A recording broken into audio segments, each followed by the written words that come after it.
Hello बच्चों, आज हम बात करने वाले हैं क्लास 10th का आपका पहला चैप्टर रियल नंबर्स, है ना।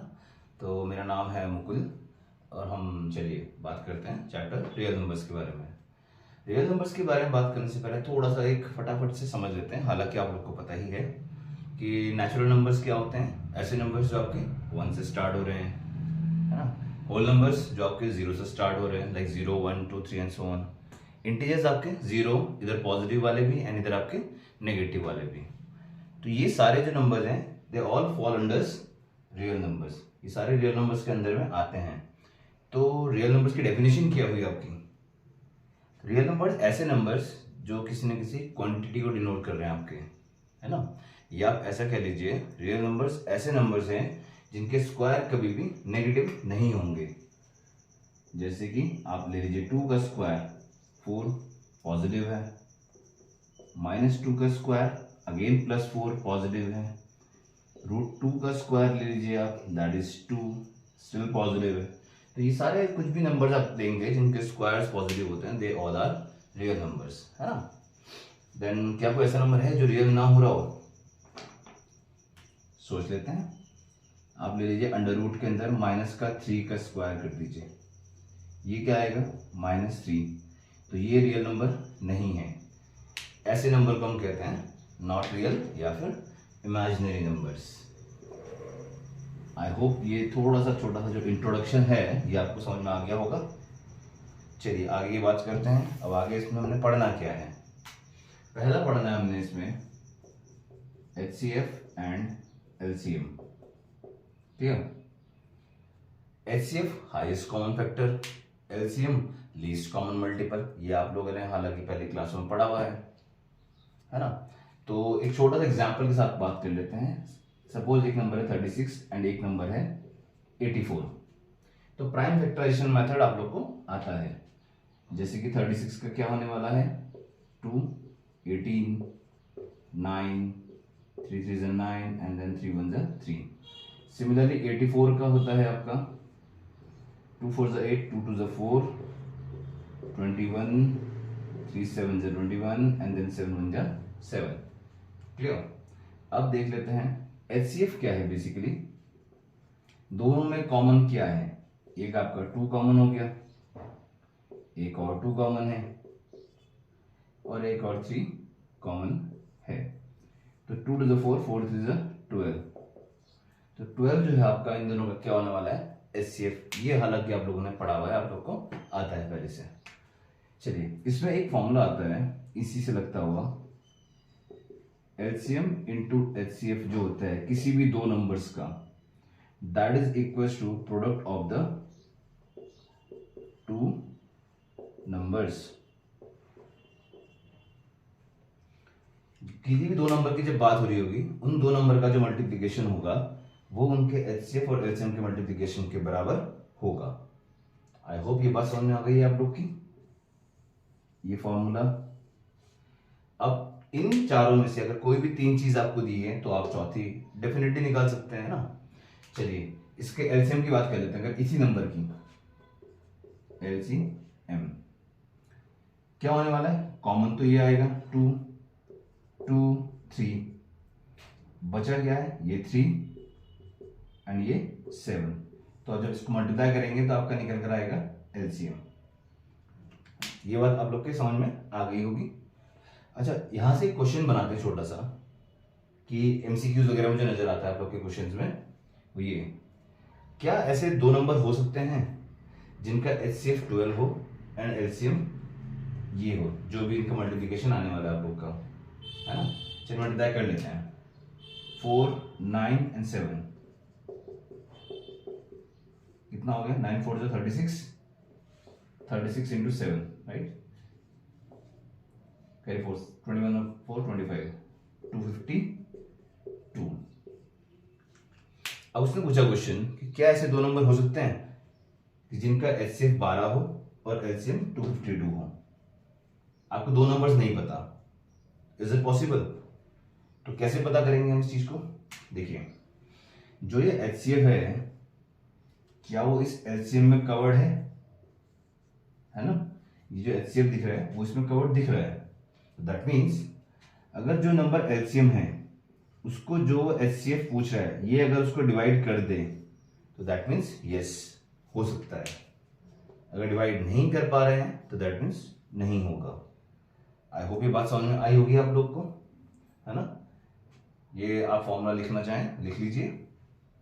चलिए एक और एग्जांपल से समझते हैं।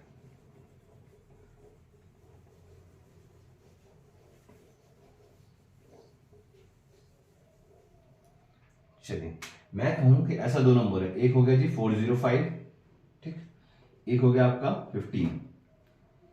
क्या ऐसे दो नंबर हो सकते हैं जिनका एलसीएम 405 हो और एचसीएफ 15 हो? तो चेक कर लेते हैं। 405 को क्या 15 डिवाइड कर सकता है? डिवाइड करके चेक कीजिए। 15 टू 30, बचा कितना ये। अब ये 105 15 से डिवाइड होगा? बताइए। 15 7 105, तो यस ये इसको डिवाइड कर रहा है, तो that means answer would be yes कि ऐसा दो नंबर्स हो सकते हैं जिनका एलसीएम 405 है एंड एचसीएफ 15 हो जाए। आई होप ये बात समझ में आ गई होगी आप लोग को।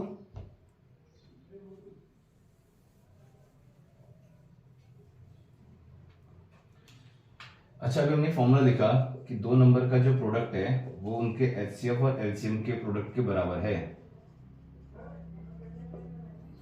Product of two numbers. अब आपको क्वेश्चन दे कि भाई दो नंबर आपको दे दे और उनका एचसीएफ दे दे और आपसे एलसीएम पूछ ले, ये तो बहुत आसान हो गया।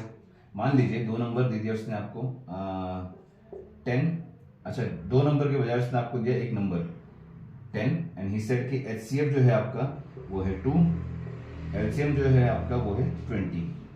तो जो सेकंड नंबर है अदर नंबर वो क्या होगा समझते हैं। एचसीएफ की जगह 2, एलसीएम की जगह 20। प्रोडक्ट ऑफ टू नंबर्स में पहला नंबर कितना है आपका 10 और दूसरा कितना हो जाएगा वो हमें निकालना है, हमने लिख दिया x। तो जो x की वैल्यू होगी वो 2 इंटू 20 डिवाइडेड बाय 10, तो आंसर आ गया आपका 4। तो जो दूसरा नंबर होने वाला है वो आपका क्या हो जाएगा 10 के साथ 4, जिनका एचसीएफ होगा 2 और एलसीएम होगा 20। समझ में आई भाई? चलिए बहुत बढ़िया। तो ऐसे ही अगर आपको इन चारों में से कोई भी तीन चीज दी हो तो चौथी आप लोग निकाल सकते हैं, है ना। बढ़िया। चलिए कुछ थोड़े से अच्छे क्वेश्चंस लगाते हैं आगे के।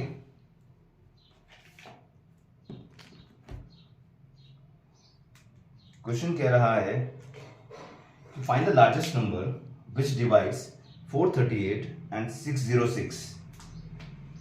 Find the largest number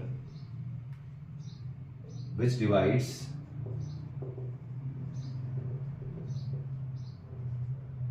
438 and 606, leaving remainder 6 in each case, है ना। तो चलिए अब सोचते हैं इस क्वेश्चन के बारे में। ऐसा बड़ा नंबर जो इन दोनों को डिवाइड करे तो रिमाइंडर 6 बचे। पहले देखिए ऐसा बड़ा नंबर जो इन दोनों को डिवाइड कर रहा होगा वो क्या कहलाएगा?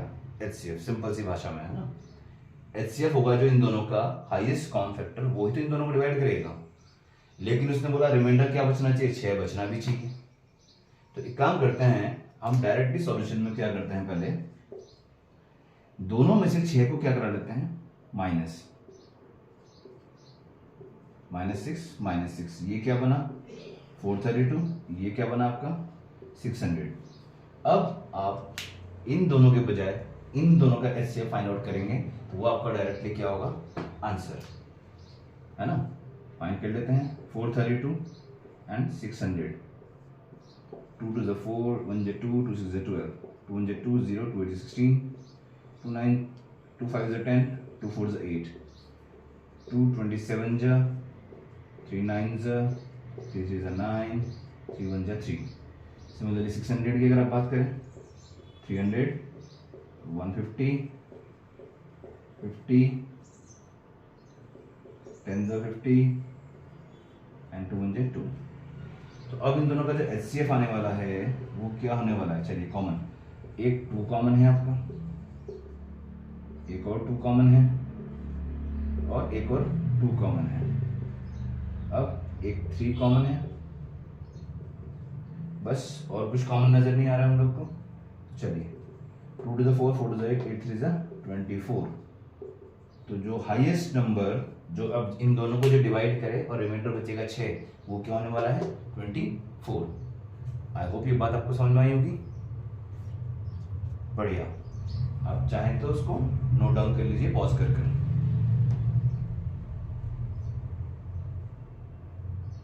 चलिए फिर आगे की तरफ चलते हैं, थोड़ा सा अगले क्वेश्चंस की तरफ।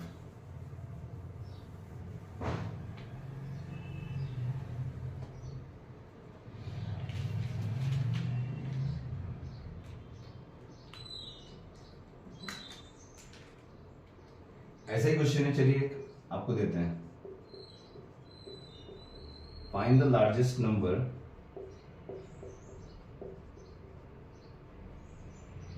which divides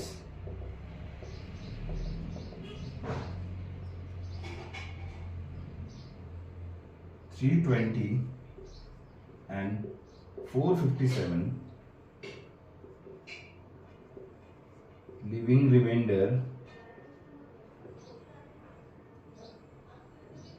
5 and 7 respectively। चलिए तो अब इसमें क्या करना है, वो क्या कह रहा है, ऐसा सबसे बड़ा नंबर जो जब इसको डिवाइड करे तो रिमाइंडर बचे 5 और इसको डिवाइड करे तो रिमाइंडर बचे 7, तो वो क्या होगा। थोड़ा सोचिए, दिमाग लगाइए, इसको पॉज करके सॉल्व करने की कोशिश कीजिएगा इस क्वेश्चन को। चलिए तो हम आगे बात कर लेते हैं इसके सॉल्यूशन की। सिंपल लॉजिक, 320 में से रिमाइंडर जो बच रहा है पहले आप उसको क्या करा दीजिए माइनस, विच इज 315, एंड 457 में से क्या माइनस कराइए 7, विच इज 450। अब आपको क्या करना है, बस इन दोनों का क्या निकाल देना है HCF। चलिए यही निकाल देते हैं। 315 का क्या होने वाला है, 5 3 30, 5 3 15, 3 2 6, 3 1 3, 3 7 21 एंड देन 7 1 7। इसकी बात कर लेते हैं। 5 9 45 0, 3 30, 3 10, 2 5 एंड 5 1 5। तो फाइनल इनका जो HCF आने वाला है वो क्या आएगा, क्या कॉमन है, एक 5 कॉमन दिख रहा है आप लोग को और एक 3 कॉमन दिख रहा है, एक और 3 दिख रहा है। क्या हो गया, 3 9 9 5 45। तो आपका आंसर आया 45। ऐसा नंबर है जब जो इन दोनों को डिवाइड करे तो रिमाइंडर बचेगा 5 एंड 7। समझ में आया, बढ़िया।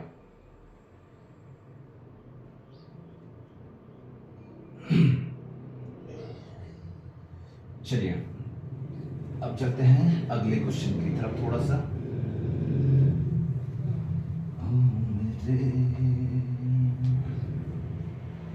दिल के चैन,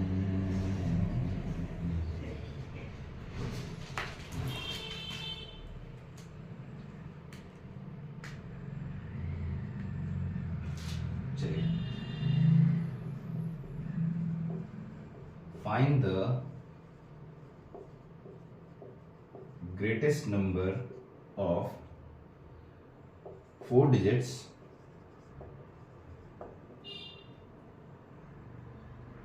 which is exactly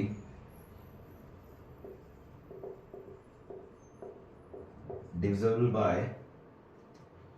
15, 24 and 36। क्या बोला उसने, आप 4 डिजिट का सबसे बड़ा ऐसा नंबर बताइए जो इन तीनों से एग्जैक्टली डिविजिबल होता हो, इन तीनों से डिवाइड होता हो। चलिए सॉल्यूशन की तरफ चलिए। देखिए ऐसा सबसे बड़ा नंबर जो इससे भी डिवाइड हो जाए, इससे भी डिवाइड हो जाए, इससे भी डिवाइड हो जाए। अगर वो इन तीनों से डिवाइड हो रहा तो क्या कोई एक ऐसा नंबर है इन तीनों में जो इन तीनों को डिवाइड कर रहा हो, जिसे कहते हैं हम लीस्ट कॉमन मल्टीपल। तो इन तीनों का जो लीस्ट कॉमन मल्टीपल होगा वो उस नंबर को डिवाइड करेगा, राइट। तो लीस्ट कॉमन मल्टीपल का मतलब क्या कि ऐसा नंबर लीस्ट कॉमन मल्टीपल ऐसा नंबर जो इन तीनों से डिवाइड होता हो, फिर हम उससे उस लार्जेस्ट नंबर को डिवाइड करेंगे। चलिए समझते हैं। पहले तो ये समझिए कि लार्जेस्ट 4 डिजिट नंबर्स क्या है,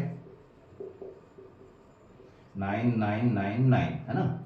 अगर आप इसमें +1 करेंगे तो ऑटोमेटिकली 5 डिजिट बन जाएगा, तो सबसे बड़ा 4 डिजिट का नंबर यही है। तो मैंने बोला इनका मल्टीपल एलसीएम ऑफ किसका, 15, 24 एंड 36। पहले इसको निकालते हैं। 3 5 is 15, 3 8 is 24, 3 12 is 36, 2 5 as it is, 2 4 is 8, 2 6 is 12. Now 2 2 is 4, 2 3 is 6. अब ये तीनों तो प्राइम नंबर्स हैं आपके, है ना। चलिए तो एलसीएम क्या बना, 2 5 is 10 0, 2 3 is 6, 2 3 is 6, 6 is 36। तो नंबर क्या बना आपका एलसीएम 360। तो ये इससे अब हम इसको डिवाइड कराने वाले हैं, 9999 है ना। चलिए 360 से इसको डिवाइड कराते हैं हम लोग। क्या लिखे पहले हम, अगर मैं 3 से करूँगा तो ये बड़ा हो जाएगा, 2 से कर लेते हैं, विच इज 720, 9 9 में से 2 गया 7, 279, 2799 ये नीचे आया आपका। अब इसको किससे इंटू करें, 9 6 54, 8 6 48 का 8 कैरी 4, 24 और 4 28, 8 से बड़ा हो रहा है, दैट मीन 7 से कर सकते हैं हम लोग। 0 7 6 42 का 2 कैरी 4, 7 से 21 और 4 25, 9 7 2 279 बचा आपका रिमाइंडर। देखो जब आप इस बड़े 4 डिजिट नंबर को इससे डिवाइड करा रहे हो तो रिमाइंडर बच रहा है ये, है ना। तो सबसे बड़ा नंबर जो इससे डिविजिबल होगा वो क्या होगा, इसी में से आप इस रिमाइंडर को क्या करा दो, माइनस करा दो। 9 में से 9 गया 0, 9 में 7 गया 2, 9 में से 2 गया 7, 9 का 9। तो 9720 जो है वो सबसे बड़ा ऐसा नंबर होगा 4 डिजिट का जो इन तीनों से डिवाइड होगा। समझ आया होगा आप लोग को, आई होप। नोट कर लीजिएगा आप इसको।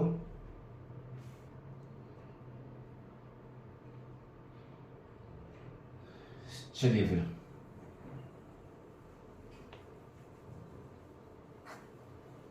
जचता ही नहीं आंखों में कोई, दिल तुमको ही चाहे तो क्या कीजिए।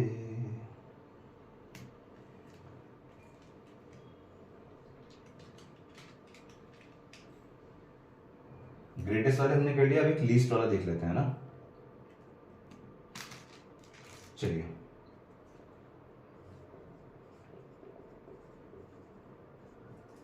फाइंड द लीस्ट नंबर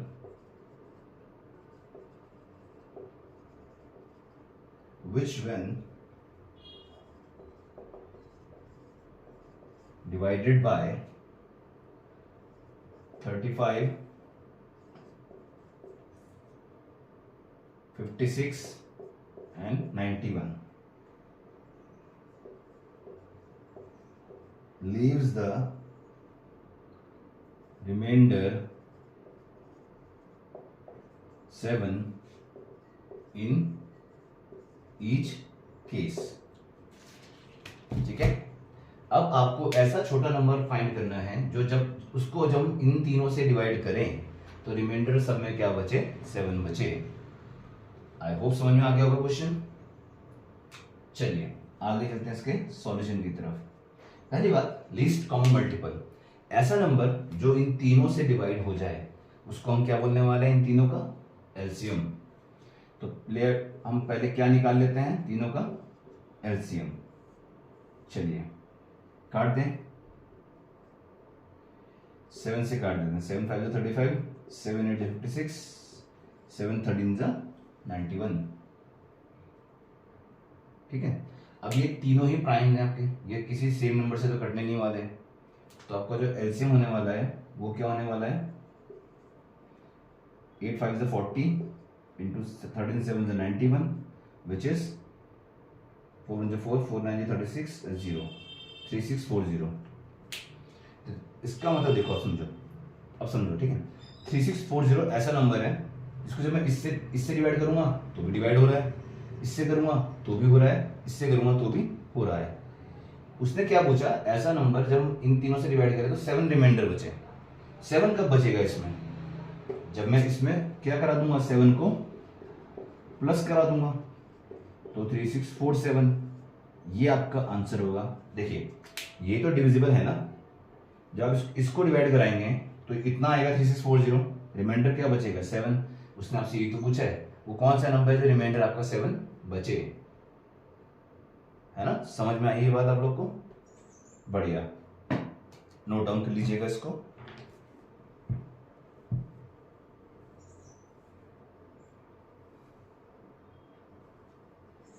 चलिए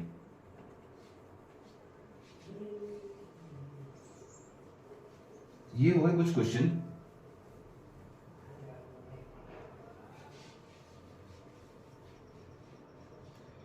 देखिए आप लोग सब पढ़ रहे होंगे, आप सबके पास बुक्स होगी, ये क्वेश्चन भी आपके आर एस अग्रवाल से ही हैं, है ना। अब ये क्वेश्चन आप लोग को अगर आप बुक देखेंगे उसमें मिलेगा आप लोग को क्या, कि मान लीजिए 3 बंदे हैं, ठीक है, एक सर्कुलर ट्रैक पे रेसिंग स्टार्ट करी, स्टार्टिंग पॉइंट पे तीनों एक साथ हैं, तीनों एक साथ हैं। उसने बोला कि एक बंदे को लग रहा है करने में कंप्लीट 2 मिनट, एक बंदे को लग रहा है 2.5 मिनट, और एक बंदे को लग रहा है 3 मिनट, है ना। उसने क्वेश्चन आपसे पूछा, स्टार्टिंग पॉइंट पे तीनों एक साथ थे, अब वो ऐसा पॉइंट कितनी देर बाद आएगा कि जब तीनों फिर एक पॉइंट पर आ जाएं एक साथ। तो सोचिएगा थोड़ा सा आप लोग, है ना, क्या होने वाला है, आपको क्या फाइंड आउट करना है इसमें, तीनों का लीस्ट कॉमन मल्टीपल, जहां पर वो एक साथ ऐसा नंबर जो तीनों से डिवाइड हो जाए, तो आपको उन तीनों का अल्टीमेटली क्या फाइंड आउट करना है, एलसीएम। जो आपका एलसीएम आएगा उतने टाइम बाद वो वापस एक पॉइंट पे आ जाएंगे, ये आपका आंसर हो जाएगा।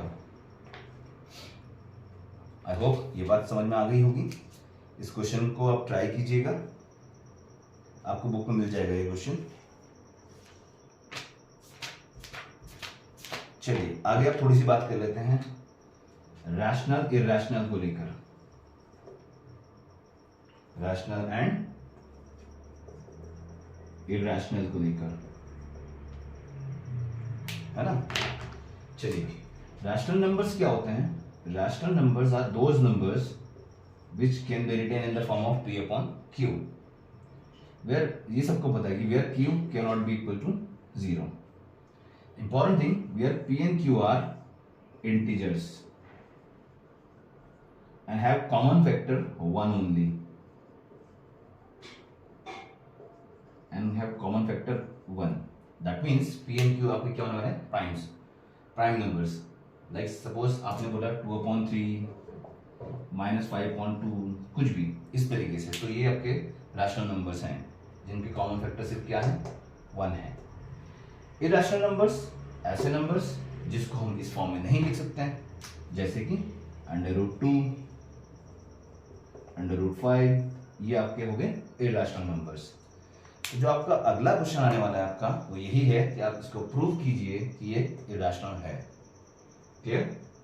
चलिए इरैशनल प्रूव करने के लिए मान लीजिए मैं इसको कर रहा हूं, है ना, इरैशनल प्रूव कर रहे हैं इसको √2 को, तो पहला स्टार्ट करते हैं कि let √2 be rational number, that means √2 is equal to a/b हमने माना, where a and b have common factor क्या है, 1।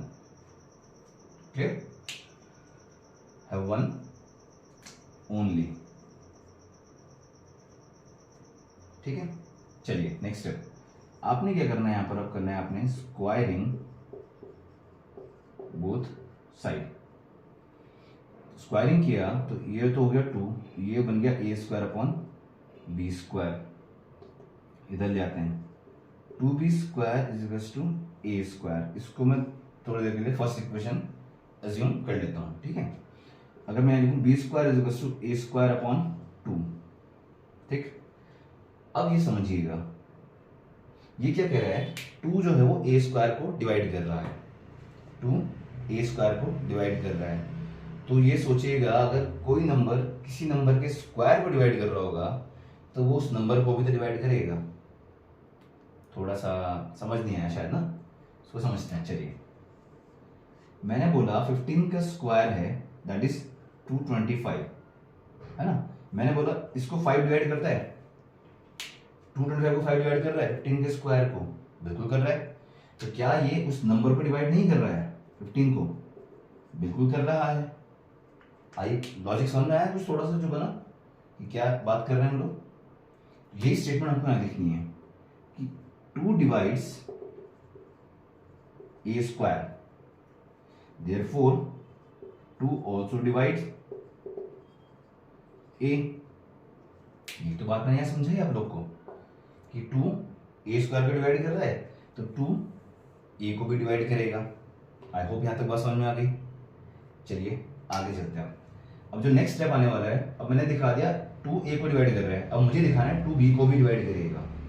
उसके लिए मैं ए को रिप्लेस करूंगा यहाँ से। मैं क्या करने वाला हूँ, put a is equals to 2c in first equation, ठीक है। देखिए अगर आप ये √2 कर रहे हैं तो आपने पुट ए को 2c किया, अगर आप √3 कर रहे होते तो आप ए को 3c पुट करते, √5 कर रहे होते तो आप ए को 5c पुट करते फर्स्ट इक्वेशन में, है ना। आई होप ये बात समझ में आ गई। चलिए करते हैं पुट। तो क्या बनने वाला है, 2b square is equal to 2c का होल स्क्वायर, ये हुआ 2b square is equal to 4c square, 2 to the 4 कटा, b square is equal to 2c square. इसके बाद देख देते हैं यहाँ, तो क्या आया, क्या आया यहाँ से, b square is equal to 2c square आया, same c square is equal to b square by 2, c square is equal to b square by 2। Now same logic, क्या this clearly shows what, 2 divides b square, therefore 2 will also divide b, है ना। देखिए 2 a को भी divide कर रहा है, 2 b को भी डिवाइड कर रहा है, तो क्या 2 जो है a और b का कॉमन फैक्टर नहीं बना, बना ना। तो हम क्या लिखेंगे, 2 is the common factor of a and b other than 1। जो हमने एजम्पशन करी थी रैशनल के लिए कि है कॉमन फैक्टर 1 ओनली, हमने क्या दिखाया कि 1 के अलावा 2 भी उसका एक कॉमन फैक्टर है। तो इसकी वजह से हमारी जो एजम्पशन थी वो क्या होगी, गलत होगी। This contradicts our assumption. ये समझिएगा, ये एजम्पशन जो ये जो कॉन्ट्राडिक्शन आया ये हमारे एजम्पशन की वजह से आया ना, जो हमने एज्यूम किया उसकी वजह से कॉन्ट्राडिक्शन जनरेट करा दिया हम लोगों ने कि 2 उसका कॉमन फैक्टर है। तो ये जो दिस कॉन्ट्राडिक्ट्स आवर एजम्पशन। तो हमारी एजम्पशन क्या थी, रैशनल थी, तो therefore √2 be an irrational number. यही हम लोग को प्रूव करना था। समझ में आई ये बात, है ना। चलिए आप पॉज करके इसको नोट कर सकते हैं।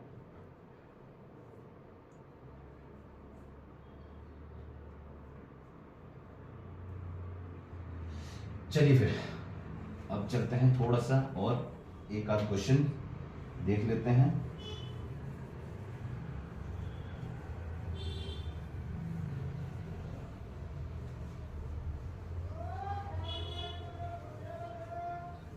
अब हम लोग को ये तो पता लग गया है कि जो रूट वाली टर्म है वो हमारी कैसी होती है, इरेशनल होती है ना। चलिए अब आप क्वेश्चन पूछे, वो बोले शो दैट 2 + √5 इज इरेशनल, वो बोले इसको इरेशनल शो कीजिए। चलिए सेम, पहला हम क्या करने वाले assumption, let this be a rational number, let 2 + √5 be a rational number. That means 2 + √5 is equals to a upon b. अब इस केसेस में, ऐसे जब केसेस आएंगे आप लोग के पास, आपको क्या करना है, रूट वाली टर्म को एक तरफ छोड़ देना है, तो इसको नहीं छोड़ते हैं। √5 is equals to a upon b minus 2, √5 is equals to a minus 2b upon b, ऐसा बना कुछ। क्लियर? देखिए ये रैशनल एज्यूम किया है, तो a एंड b क्या है, हमारे इंटीजर्स हैं। Clear? We know that a and b are integers here, a and b are integers, therefore जो ये a minus 2b upon b है, that must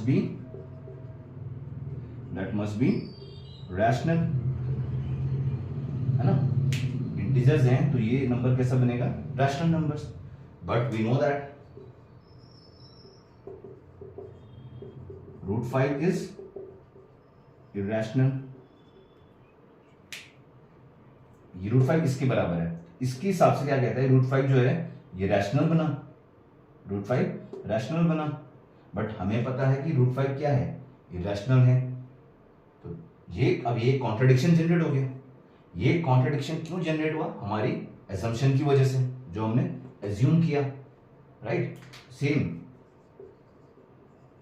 this contradiction generates as because of our assumption, means our assumption जो था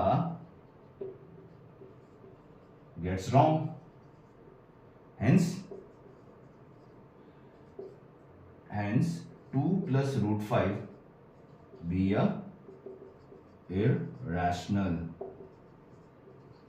number।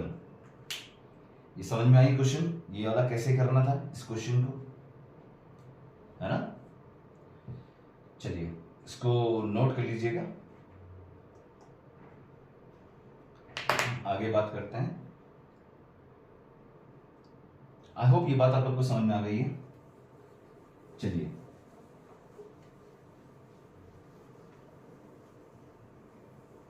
देखिए मैंने क्या बोला, इस तरीके का जब भी क्वेश्चन आएगा आप लोग के पास, क्या कि 2 + √5 या 2 - √5, आपको रूट वाली टर्म को एक तरफ कर लेना है। सपोज क्वेश्चन ऐसा आ जाए जहां पर कि दोनों में ही रूट आ जाए, √2 + √3, prove that this is an irrational number. अब आप क्या करेंगे, काम सेम ही करना है हम लोगों ने। चलिए लेट दिस बी रैशनल, तो आपने इसको किसके इक्वल मान लिया, a upon b के। मैंने क्या बोला आप लोगों को कि आपको रूट वाली टर्म को एक तरफ करना है, लेकिन यहाँ पे दो जगह रूट है। आप क्या कीजिए, यहाँ पर कर लीजिए स्क्वायरिंग बोथ साइड, ठीक है? तो क्या हो जाएगा, चलिए देखते हैं। ये ऐसे हो जाएगा और ये कुछ ऐसे हो जाएगा। इसको बोलते हैं a² + b² + 2ab, आपने लिखा, ये हो गया 5 + 2, रूट के अंदर 2 3 जा 6, तो नाउ √6 क्या हो जाएगा, a² upon b² -5, यहाँ आ जाएगा 1/2। अब ये जब आपने किया इतना काम, इसके बाद अब आप लोग को पता ही है क्या करना है। आपने क्या लिखना है कि being a and b an integer, this whole term will become a rational. √6 is rational, but we know that √6 is irrational. तो ये कॉन्ट्राडिक्शन क्यों जनरेट हुआ, हमारे assumption की वजह से। तो our assumption gets wrong, therefore this √2 + √3 is an irrational number. समझ में आ गया होगा आई होप आप लोगों को। चलिए आपके 10th क्लास के फर्स्ट चैप्टर में इतना ही है जो आप लोगों ने पढ़ना है, एंड आप इसके क्वेश्चंस कीजिएगा, लगाइएगा। बाकी ऑल द बेस्ट आप लोग को। Thank you so much, have a good day.